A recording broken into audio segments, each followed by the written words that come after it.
Ji welcome to physics 10th और हम बात करेंगे आज के लेक्चर में वेव मोशन के बारे में। वेव मोशन में इससे पहले हम डिस्कस कर चुके हैं, उसके टाइप्स की बात करेंगे। असल में हमारे पास दो टाइप्स की वेव्स होती हैं, एक होती है मैकेनिकल वेव्स, एक होती है आपके पास इलेक्ट्रोमैग्नेटिक वेव्स। स्टूडेंट्स, हमारे पास जो मैकेनिकल वेव्स होती हैं वो ऐसी वेव्स होती हैं जिनको प्रोपगेशंस के लिए, जिनको क्रिएट करने के लिए हमें मीडियम की ज़रूरत पड़ती है, और इलेक्ट्रोमैग्नेटिक वेव्स ऐसी होती हैं which do not require medium for its propagation. जैसा कि आपके पास एक्स रेज हैं, यूवी रेज है, IR है, आपके पास कई तरह की स्टूडेंट्स रेज हैं, ठीक है। उनको प्रोड्यूस करने के लिए आपको कोई मीडियम नहीं चाहिए, ठीक है। वो अपने आप जो है वो बगैर मीडियम के प्रोपगेट करती हैं।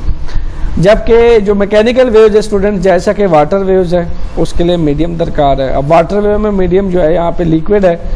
इसी हिसाब से आप देखें कि एक साउंड वेव्स है। अब साउंड वेव बगैर एयर के जो है वो प्रोपगेट नहीं करती, प्रोड्यूस नहीं की जा सकती। जैसा कि मैं आपसे बात कर रहा हूँ फॉर एग्जांपल, और अगर मेरे और आपके बीच में से एयर को हटा दिया जाए, ठीक है, मिनिमाइज़ कर दिया जाए, तो स्टूडेंट्स क्या होता है कि आपको मेरी आवाज़ नहीं सुनाई देगी, बिकॉज साउंड को प्रोपगेट करने के लिए मीडियम चाहिए।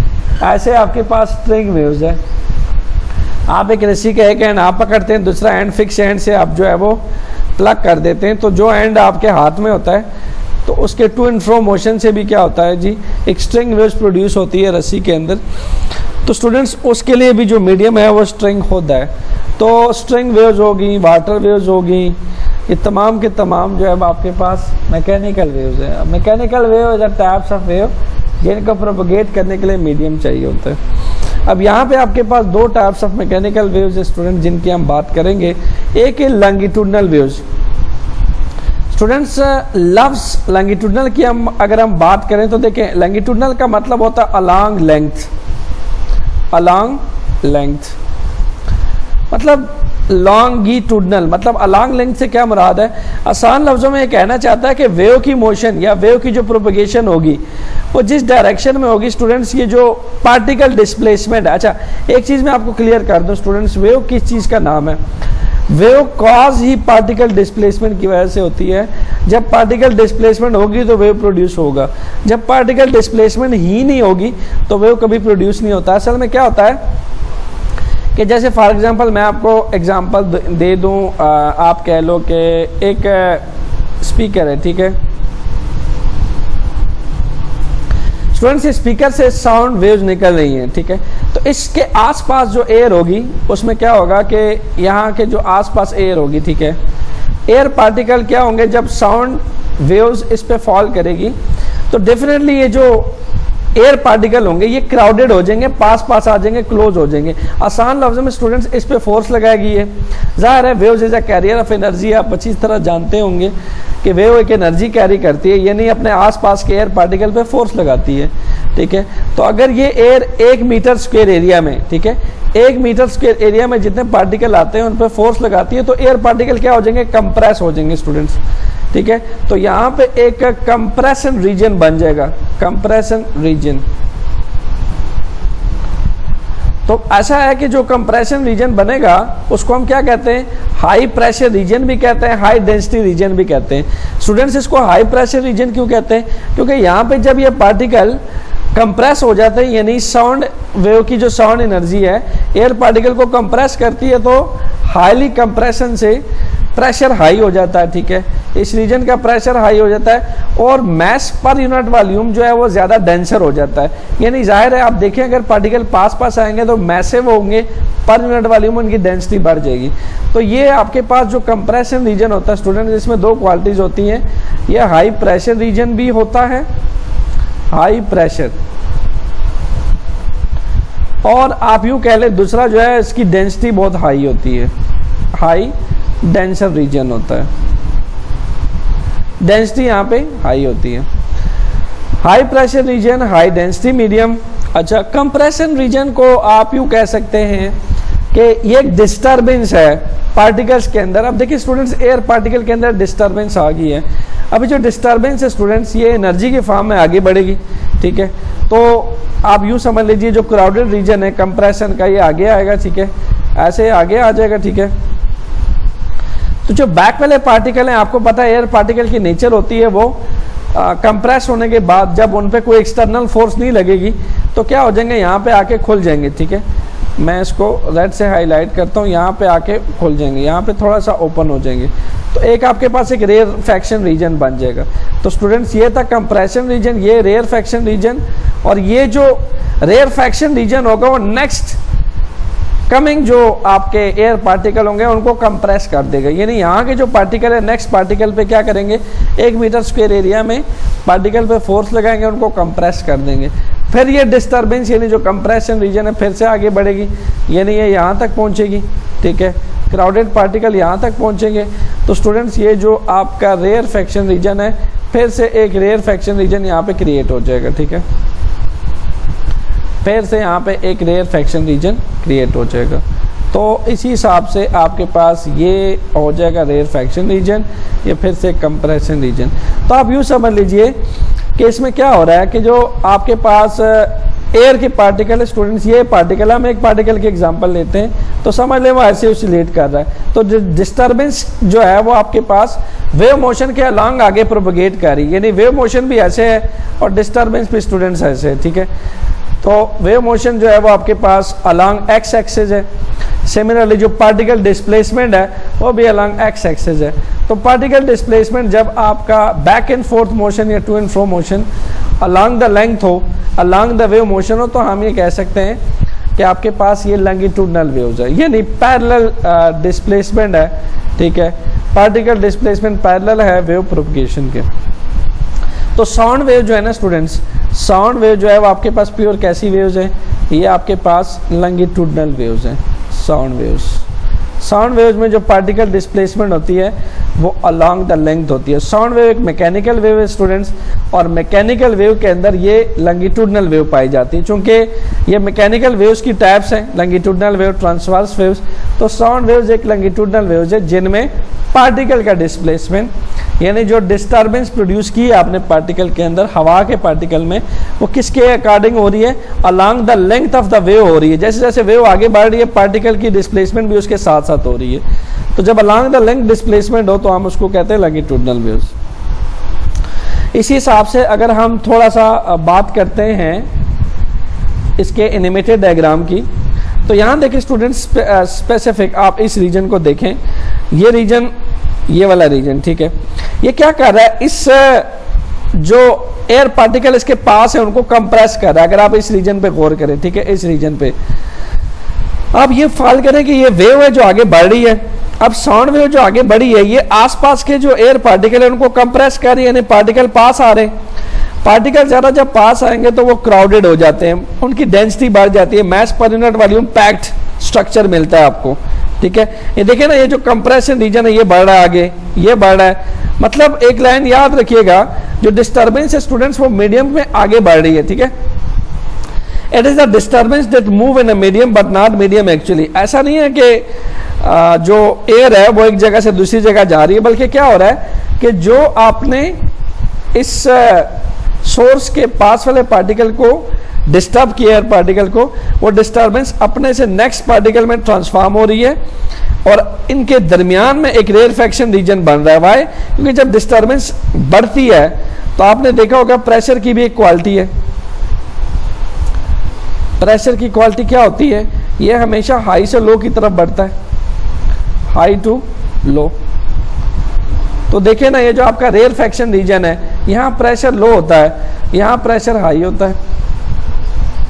इसी हिसाब से जो आपका कंप्रेशन रीजन है, यहाँ डेंसिटी हाई होती है, रेयरफेक्शन में डेंसिटी कम होती है। तो pressure high, density high, pressure low, density लो। तो मतलब आप यूँ कह लें कि जो कंप्रेशन रीजन है ये देख सकते हैं, यहाँ पहुँचा, फिर यहाँ पहुँचा, फिर यहाँ पहुँचा। डेफिनेटली इनके मिड में पार्टिकल थोड़े से लेस क्राउडेड है, लेस डेंसर है, लो प्रेशर है, तो हम इसको रेयरफेक्शन रीजन कहते हैं। तो ये याद रखिएगा कि दो कंप्रेशन रीजन के दरमियान, दो कंसेक्टिव कंप्रेशन रीजन के दरमियान स्टूडेंट्स क्या बनता है, एक वेव लेंथ बनती है। यानी ये कंप्रेशन रीजन और ये कंप्रेशन रीजन, इनके बीच में क्या बनेगा, एक वेव लेंथ बनेगी। जैसा कि आपके पास अगर हम बात करें इसके नेक्स्ट एनिमेटेड वीडियो की, तो स्टूडेंट्स ये देखें, यहाँ पे जो इसके पास वाले पार्टिकल है वो कंप्रेस कर रहे हैं, वेव एक्स में बाहर बढ़ रही है, और आपकी जो पार्टिकल की डिस्प्लेसमेंट है वो क्या हो रही है, along minus x plus x हो रही है। तो मतलब wave plus x minus x में ऑसिलेट कर रही है वेव की मोशन, और पार्टिकल डिस्प्लेसमेंट भी उसके साथ साथ है। अगर वेव प्लस एक्स में ऑसिलेट करती है तो आपके पास जो पार्टिकल की डिस्प्लेसमेंट है वो भी प्लस एक्स में कर रही है। तो मतलब अगर पार्टिकल यहाँ है, वेव प्लस एक्स में आगे बढ़ा, तो आप पार्टिकल प्लस एक्स में आगे बढ़ा तो वेव की मोशन भी उसके साथ साथ प्लस एक्स में बढ़ रही है। इसी हिसाब से पार्टिकल अगर माइनस एक्स में ऑसिलेट करता है, क्योंकि पार्टिकल एक ही डायरेक्शन में थोड़ी ऑसिलेट कर रहा है, स्टूडेंट्स याद रखिएगा, particle plus x minus x में ऑसिलेट कर रहा है, और जो वेव की मोशन है वो भी प्लस एक्स माइनस एक्स में ऑसिलेट कर रही है। तो पार्टिकल जब ऐसे वेव मोशन ऐसे ऑसिलेट करती है, पार्टिकल भी उसके साथ प्लस एक्स में along the length.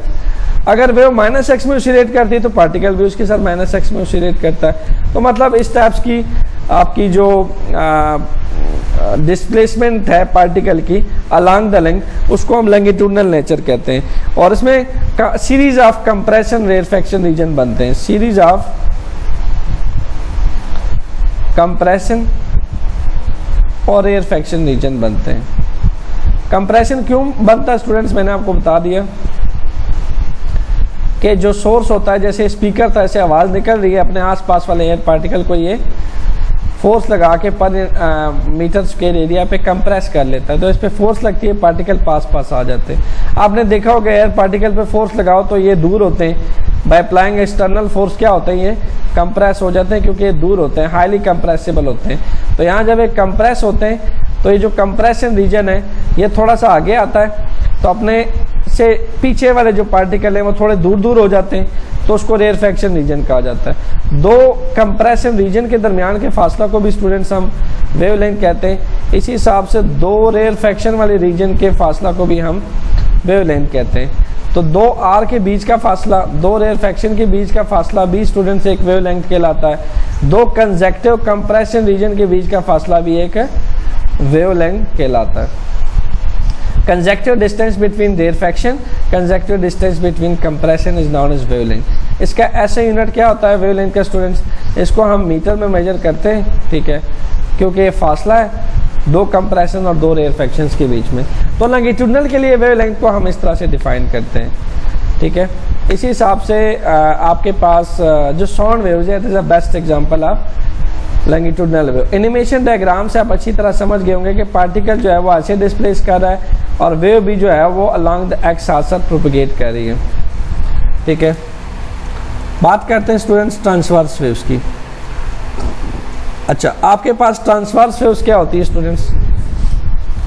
Transverse waves के केस में जो पार्टिकल डिस्प्लेसमेंट है वो कैसी है? Particle displacement perpendicular to the direction of motion of waves है। यानी फॉर एग्जांपल पार्टिकल कैसे ऑसिलेट कर रहा है, पार्टिकल प्लस वाई में और माइनस वाई में ऑसिलेट कर रहे हैं। और स्टूडेंट्स जो वेव मोशन है वो किधर जा रही है? वो प्लस एक्स में जा रही है, ठीक है। तो पार्टिकल प्लस वाई में जाता है जब, मसलन अगर हम बात करें वेव मोशन की, तो अगर मैं इसी के ऊपर एक पिक्चर बनाऊं वेव मोशन का, तो कुछ यूं बनेगा। अगर मैं इस पार्टिकल की मिसाल लूं तो स्टूडेंट्स ये पार्टिकल कैसे प्रोपगेट कर रहा होगा? ये ऊपर डाउन टॉप, ठीक है। तो आप अगर इसकी ऑसिलेशन देखें, मैं इसको स्ट्रेच करके नीचे लेके आऊं, तो क्या ये परपेंडिकुलर डिस्प्लेसमेंट नहीं है? तो आप देखें पार्टिकल डिस्प्लेसमेंट परपेंडिकुलर हो रही है वेव मोशन के। अगर मैं इस पार्टिकल को देखूं तो स्टूडेंट्स ये पार्टिकल ऊपर नीचे ऐसे ऑसिलेट कर रहा है, ठीक है। आप इसमें से किसी भी पार्टिकल को कैच कर लें स्टूडेंट्स, बेशक इस रीजन वाले पार्टिकल को देखें, तो ये जो रीजन वाले पार्टिकल है कैसे ऑसिलेट कर रहे हैं? यू सी के ये आपके पास, ये देखें ऊपर आ रहे हैं, ये नीचे आ रहे हैं। वेव कैसे जा रही है? वेव ऐसे आगे बढ़ रही है। तो वेव मोशन जो है वो प्लस एक्स में हो रहा है, जबकि particle displacement student plus y minus y में हो रही है, और वेव मोशन जो है वो आपके पास प्लस एक्स में है। तो अगर पार्टिकल डिस्प्लेसमेंट आपके पास वेव मोशन के परपेंडिकुलर आ रहा हो, ठीक है, तो हम इस केस में कहते हैं ट्रांसवर्स वेव बन रही है। तो जैसे कि अगर मैं इस पार्टिकल की बात करूं, इस पार्टिकल की बात करूं, इनमें से जिस पार्टिकल की बात करूं, तो यू विल सी कि आपके पास इसका वेव मोशन से एंगल कितना बन रहा है, परपेंडिकुलर एंगल बन रहा है। यहाँ पे भी आप देख सकते हैं ये एंगल कितना बन रहा है, परपेंडिकुलर एंगल बन रहा है। तो आप यूँ कह लें कि जो पार्टिकल की ऑसिलेशन है प्लस माइनस, ठीक है, प्लस वाई में माइनस वाई में, वेव मोशन स्टूडेंट्स किस तरह से हो रही है, प्लस एक्स में हो रही है, दैट इज परपेंडिकुलर ऑसिलेशन, ठीक है। वेव मोशन प्लस एक्स में हो रही है, particle displacement plus y minus y में हो रही है। क्योंकि मैंने आपसे कहा था जो डिस्टर्बेंस है स्टूडेंट, फॉर एग्जांपल ये वाला पार्टिकल, अगर मैं स्टार्ट वाले पार्टिकल की बात करूं, इन पार्टिकल की, ये अपनी डिस्टर्बेंस नेक्स्ट पार्टिकल में ट्रांसफॉर्म करते हैं और ये डिस्टर्बेंस अलोंग द मीडियम आगे जाती है, ठीक है। Disturbance doesn't stay at rest, ठीक है, it moves from high energy to low energy. ये हाई एनर्जी से लो एनर्जी की तरफ मूव करती है। तो ये लाइन लिख लीजिएगा, it is the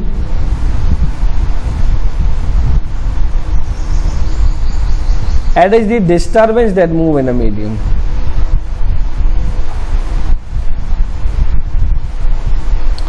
At is the disturbance that move in a medium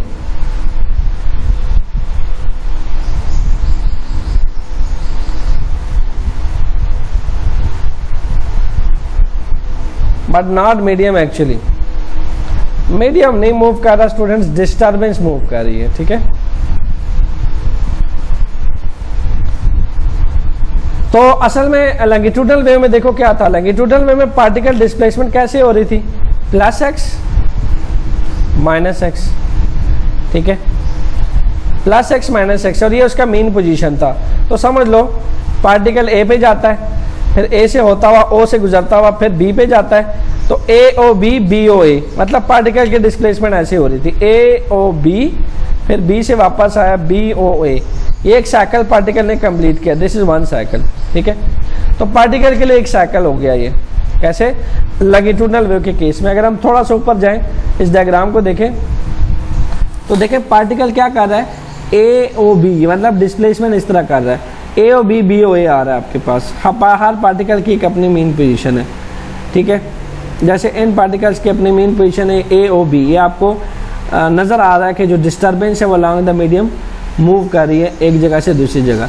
ऐसे यहाँ पे जो पार्टिकल डिस्प्लेसमेंट है वो आपके पास क्या कर रही है, इस वेव मोशंस के परपेंडिकुलर ऑसिलेट कर रही है, ठीक है। वेव मोशन प्लस एक्स में आगे बढ़ रही है, particle displacement plus y minus y में आगे बढ़ रही है। तो ये आपके पास एक साइकिल होगी, ए ओ बी बी ओ ए, ये आपके पास एक साइकिल होगी। और ये जो साइकिल है इसको हम डिफाइन कर सकते हैं कि आपके पास अगर वेव है वो ए से चलती है और ए पे ही वापस आके रुकती है, this is one cycle for cycle of a wave. और इसके अगर टाइम पीरियड की बात की जाए तो टाइम पीरियड क्या होगा कि अगर वेव ए से चलती है फॉर एग्जांपल और वापस ए पे रुकती है, तो ए से चल के वापस ए पे रखना है, इसका एक टाइम पीरियड कहलाएगा। यानी इसके लिए जो इसको टाइम रिक्वायर्ड है वापस ए पे आने के लिए, वो इसका टाइम पीरियड कहलाएगा, ठीक है।